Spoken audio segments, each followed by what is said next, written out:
আসসালামু আলাইকুম। কেমন আছেন সবাই? আশা করি সবাই ভালো আছেন। তো আরো একটি নতুন ব্লগে আপনাদের সবাইকে স্বাগতম। আর আজকে ব্লগটা নিয়ে হবে হচ্ছিল রান্নার বিষয় নিয়ে। রান্না বলতে আমি একটা ফ্রেঞ্চ ফ্রাই ভাজতে পারি। তো এইটাই আপনাদের সাথে শেয়ার করব।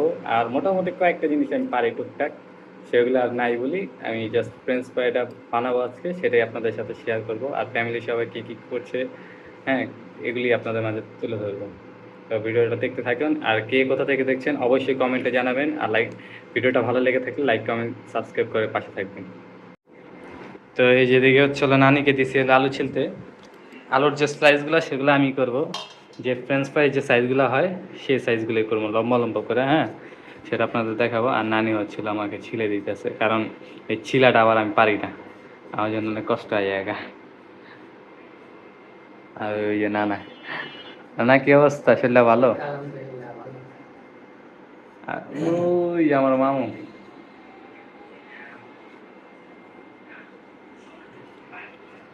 আলুটা ছিলুক। আর বড় মামা কি করে একটু দেখি যদি। তো আমি চেষ্টা করি যতটুকু পারি আপনাদের মাঝে ভালো করে এটা বলতে। আমার বাইরে আসছে আমার কাছে, আমার বাইরে ফ্যানের নয়েজটা আসলে বুঝতে পারছি না। হ্যাঁ, তো মামা ভিডিও করতেছে, মামাকে ডিস্টার্ব না করি। আর কিভাবে ভিডিও করে, আমরা কিভাবে স্ট্যান্ডের ভিতরে ভিডিওটা করি সেটা আপনাদেরকে দেখাইলাম। তো নানির প্রায় ছিলা শেষ হয়ে গেছে গা। আর আমি এখন কাটতে বসে পড়ছি। আর কিরকম হয় সেটা তো আমি বলবো না, যে স্বাদ কিরকম হয় সেটা সবাই খাই বলবো, যে এটা স্বাদটা কিরকম হয় আপনাদেরকে আমি শিখাবো। এত বড় প্রফেশনালও হয় যায়নি কাজ যে আপনাদের শিখাবো।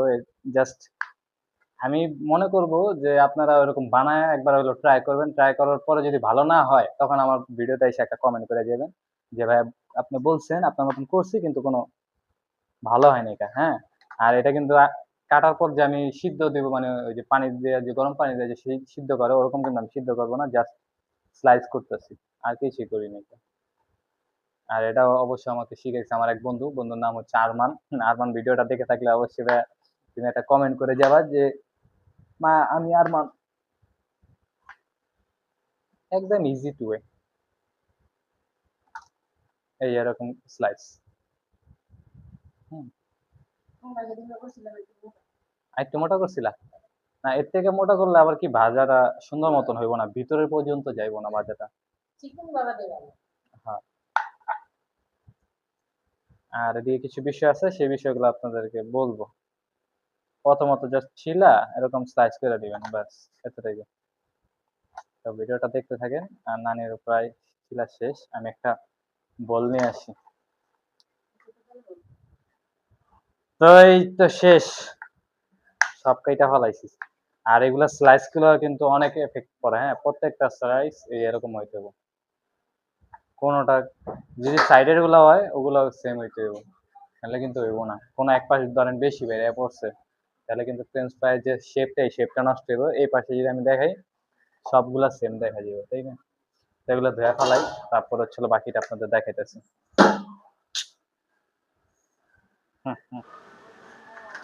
তো এখানে হচ্ছে আলুগুলো ধুয়ে ফেলাইতেছি খুব যত্নের সাথে। যতটা ধুইবেন, যত পরিষ্কার করবেন ততই ভালো, হ্যাঁ, ততই স্বাদ ভালো হইবে। আর আমি কি করতেছি, এ টু জেড সেম ভাবে করবেন, কোনো কিছু বেশি করার দরকার নেই, কোনো কিছু কম করারও দরকার নেই।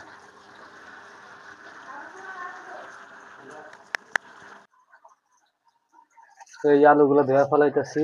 আর কিভাবে কি করতেছি এ টু জেড এভাবে করবেন, জাস্ট একদম ইজি প্রসেস, হ্যাঁ। আর আলু যত ধুইবেন ভালো মতন ততই স্বাদ ভালো হইবে। পরিষ্কার যত করবেন ততই ভালো। চাটনি সিস্টেমটা নিচ্ছি যাতে পানিটা নিচে পড়ে যায়। আলু ধোয়া শেষ। আর আলু ধোয়ার পরে আপনার যে পানিটা, এই আলুর ভিতরে যে পানিটা লেগে রয়েছে এই পানিটা একটু শুকাইতে হইব, শুকতে দিতে হইব আর কি, হ্যাঁ, পানিটা যাতে ঝরে। কারণ কি, কারণ হচ্ছে হলো এই আলুটার ভিতরে কোনো ধরনের মশলা আমি মাখাবো না, যেরকম আপনার হলুদ মরিচ এ টু জেড যে অনেক কিছু, অনেকেই অনেক কিছু দেয় মশলা, যাবতীয় কোনো মশলাই দেওয়া হইব না। জাস্ট এই সিদ্ধ আলু, মানে এই নর্মাল আলুটাই পানিটা ধুইছি, জাস্ট এটাই জাস্ট তেলে ছেড়ে দিব ফ্রাই হওয়ার জন্য। আর এখানে হচ্ছে আলু শুকাইতে দিছি, সেটা তো জানেনই। আর এই আলু শুকানোর পাশাপাশি আপনি কি করবেন, ইনস্ট্যান্ট মশলাটা তৈরি করে ফেলাবেন। হ্যাঁ, আমি কিন্তু এখানে এখনো তেল ছাড়ি নাই, তেল হিটও দিই নাই, এ টু জেড তেলের কিন্তু কোনো কাজই করি নাই এখনো। কিন্তু আপনি কি করবেন, আগে থেকে মশলাটা বানানো শুরু করবেন। আর আগে কেন মশলা রেডি করব সেটা আপনাদেরকে দেখাইতেছি। আচ্ছা, এটার ভিতরে কালারটা এরকম হইলো কেন? সাদে ম্যাজিক, তাই না? এরকম হলো কালার।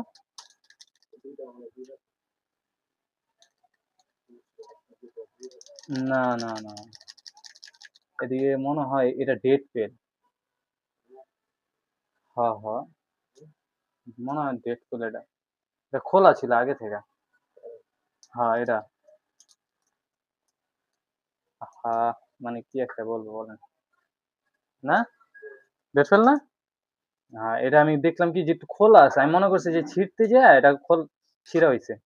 যাই হোক, বাই অ্যাক্সিডেন্ট একটা আর কি বাদ গেল, সমস্যা নাই, এটাতে ইয়ে বলা আশা করা যায়।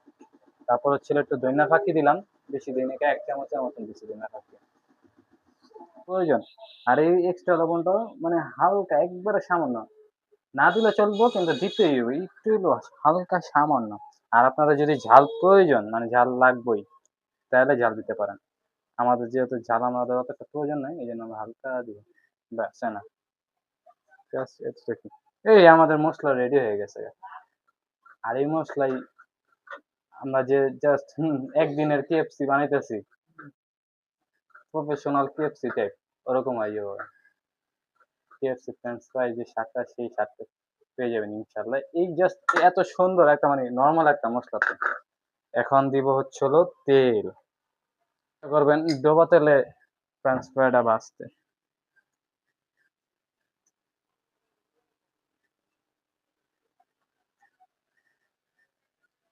বাস ইটস এনাফ। আমি, আমার যেহেতু আলু কম, আপনাদের আলু বেশি থাকলে তখন আপনি আরো বেশি তেল নেবেন, আমার আলু কম, এই জন্য আমি কম তেল নিচ্ছি। তবে সেটা আপনারা বুঝে নেবেন, যেহেতু আমার থেকে বেশি ভালো আপনারা জানেন সেই বিষয়ে। আমি ছাড়তে থাকি।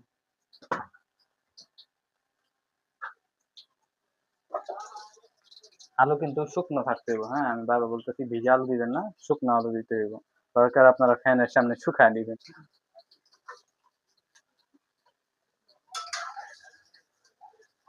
অনেকে আবার কমেন্ট করবেন যে ভাগিনা রিফাত ভাই তো হচ্ছিল রান্না কুকারি ভিডিও ছাড়তেছে। আসলে ছেলেরাও কিন্তু বাবুর্চি কাজ করে। হ্যাঁ, আলহামদুলিল্লাহ ছেলেরাও কিন্তু ভালো রান্না এগুলি করতে পারে। সেটার কারণ আমি নিজেও জানি না, সেটা বললো আমার মামারা, যে রান্নার পরে যে স্বাদটা হয় সেই স্বাদটা কিরকম হয়েছে। এবার এগুলো হইতেছে, হইতে থাকুক। তো তোলার পালা, তুলি, আপনারা দেখেন। আর ক্যামেরাটা একটু পিছিয়ে নিয়ে যাই যাতে বুঝে যায়। হ্যাঁ, বিসমিল্লাহ। হ্যাঁ, তেলটা অবশ্যই ছেঁকে নেবেন। আর এখানে চামচ লাগে আরেকটা, যেটা ওই জিনিস দিয়ে ছোট ছোট ছিদ্র থাকে, পোনা বলে যেটাকে, ওইটা আমার এই মুহূর্তে নাই এখানে মামার বাসায়, যে কারণে আমি 2টা চামচ নিচ্ছি। এই স্প্যানিশ।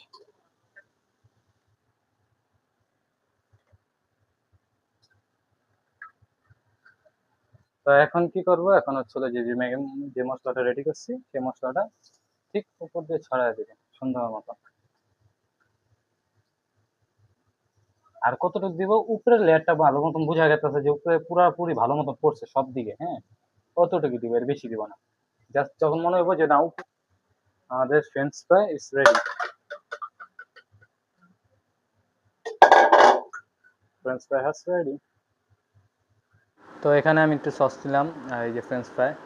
তো সবাই খাইছে, খাওয়ার পর একটু বাইরে গেছে আর কি, নাহলে তাদের সবার রিভিউটা নিব, কিন্তু অলরেডি খাওয়া চলে গেছে গা।